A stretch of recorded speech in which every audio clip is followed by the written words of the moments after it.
Everything was going smoothly at the airport until one arrogant security guard decided that I looked too suspicious. A minute later, I stood barefoot, with dozens of people and cameras looking at me, and he was enjoying his little show. But he had no idea what I just got involved. It all started here. Barron Trump, a tall, confident 19-year-old, was flying solo for the first time in years. He was on his way to meet with a university dean, a trip he hoped would stay under the radar.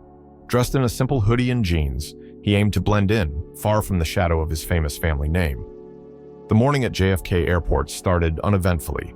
Barron moved steadily through the TSA line, his bag slung casually over one shoulder. The air smelled of coffee and impatience, the usual airport vibe. As the line crawled forward, Barron kept to himself, scrolling through his phone like everyone else. But as soon as he reached the security checkpoint, the tone shifted. The TSA officer on duty, Jacob, a middle-aged man with a look of perpetual irritation, scanned Barron's ID, then gave him a once-over that lingered a second too long. He smirked, like he'd just decided something. "You look suspicious," Jacob said flatly, tossing the ID back onto the counter. His words carried the kind of casual authority that didn't invite debate. Barron blinked, momentarily caught off guard. "Suspicious? I'm just a student heading to a meeting," he replied evenly, though a flicker of annoyance crept into his tone. Jacob didn't flinch. "Step aside for additional screening." A murmur ran through the line behind them. Barron hesitated, his jaw tightening. "Is this really necessary?" he asked. Jacob crossed his arms, unfazed. "Yeah, you could be anyone." Within moments, Barron found himself ushered to a secondary screening area. As the crowd of travelers watched, some discreetly began filming. Their curiosity piqued. Barron kept his expression neutral, but he could feel the weight of their stares. The pat-down was unnecessarily thorough. Jacob made him remove his shoes, hoodie, and belt, leaving him standing there in socks and a plain t-shirt. Barron's frustration grew with every invasive step, but he stayed silent, refusing to give Jacob the satisfaction of a reaction. "Is this really part of the job?" Barron finally asked, his voice calm but edged with irritation. Jacob smirked, his tone dripping with condescension. "It's protocol, kid. Don't like it? You can complain later." By now, the murmurs from the crowd had turned into quiet outrage. Phones recorded every humiliating second as Barron methodically put his shoes back on and collected his belongings. He didn't shout or argue, but his steady gaze locked onto Jacob with a quiet intensity that seemed to unnerve even the smug TSA officer. "You finished?" Barron asked, his voice cool and measured. Jacob didn't answer. Barron turned and walked away, his head held high. The crowd parted as he moved through the terminal, leaving the tension and whispers behind him. But the scene wasn't over. It was only beginning. Videos were already being uploaded, and the world was about to see what had happened. By the time Barron stepped into the small, sterile TSA screening room, the drama had already spilled far beyond the confines of JFK Airport. Videos of his security check were circulating across social media platforms, racking up views by the second. Passengers captioned their posts with phrases like "TSA gone too far" and "unbelievable power trip." But while the internet debated the absurdity of the scene, Barron found himself face to face with Jacob once again. This time, Jacob had no audience, just the fluorescent glare of the room and the smug satisfaction of unchecked authority. "All right, kid, empty your pockets," Jacob barked, tossing a plastic tray onto the table with unnecessary force. Barron complied silently, pulling out his wallet, phone, and a few loose coins. He placed them in the tray without making a sound, his expression unreadable. But his eyes never left Jacob, watching every move, every exaggerated gesture, with quiet intensity. "Why are you staring at me like that?" Jacob finally snapped, his voice cracking under the pressure of Barron's unflinching gaze. Barron shrugged, his tone almost bored. "I'm just trying to figure out why you hate your job so much." The words hung in the air like a challenge. For a moment, Jacob seemed caught off guard, his face flushed, and he fumbled for a response. "Hate my job? Kid, you got no idea what it's like. I deal with suspicious types like you all day. My job is to protect people."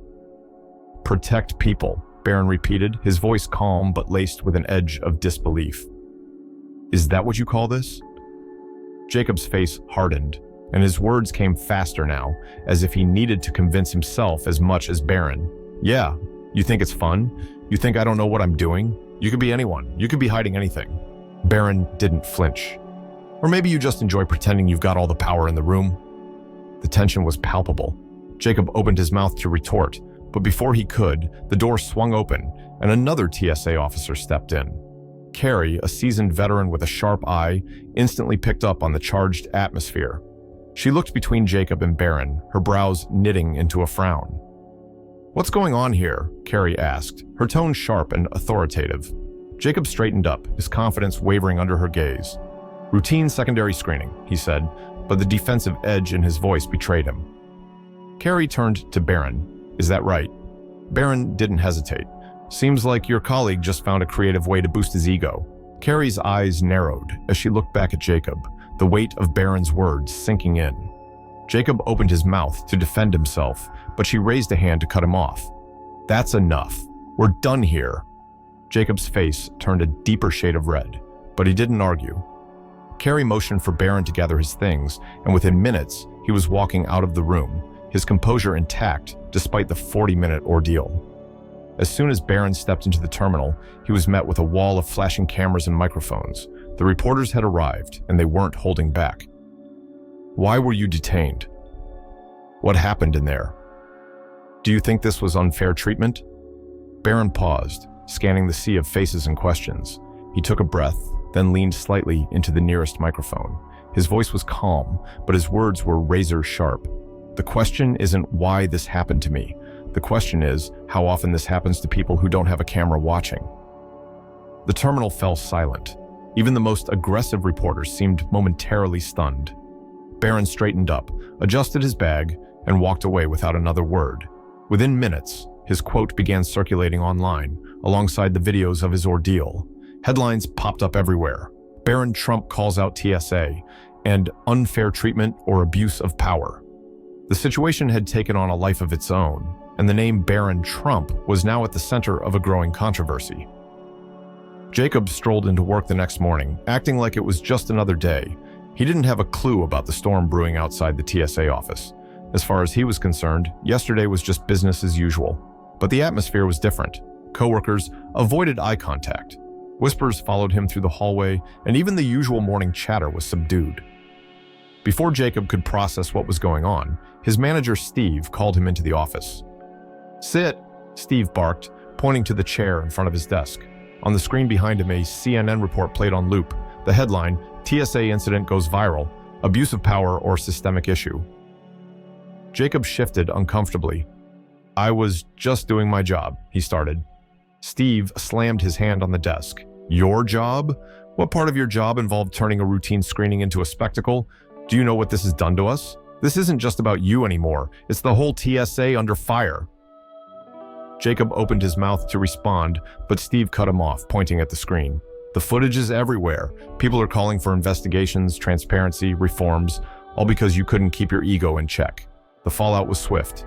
By the end of the day, Jacob was out of a job, but his dismissal didn't stop the backlash. Co-workers came forward, sharing their own stories about misconduct within the TSA. Social media exploded with personal accounts of travelers who had faced similar humiliations.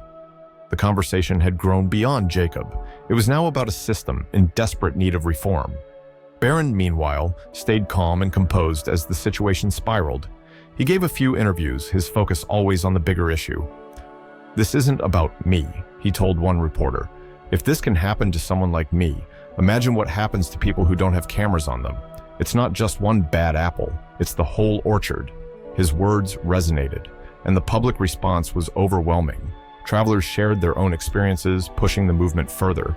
Barron's quiet demeanor and sharp observations became the rallying cry for fairness and accountability. When asked why he hadn't revealed who he was during the ordeal, Barron's answer was simple. "I didn't want special treatment. I just wanted to be treated like everyone else for once." Jacob's actions may have sparked the controversy, but Barron's calm response turned it into a movement. TSA policies came under scrutiny, protocols were reviewed, and for the first time, travelers felt they had a voice. What began as a humiliating moment became a symbol of change. Barron had stayed true to himself, and in doing so, he inspired a ripple effect that no one could have anticipated. What would you have done in Barron's place? Share your thoughts in the comments. Have you or someone you know ever experienced something similar? Let us know. Don't forget to like and share this story if it resonated with you. This story was created to shed light on important issues and inspire positive change. Your opinion matters, and together, we can make the world a better place.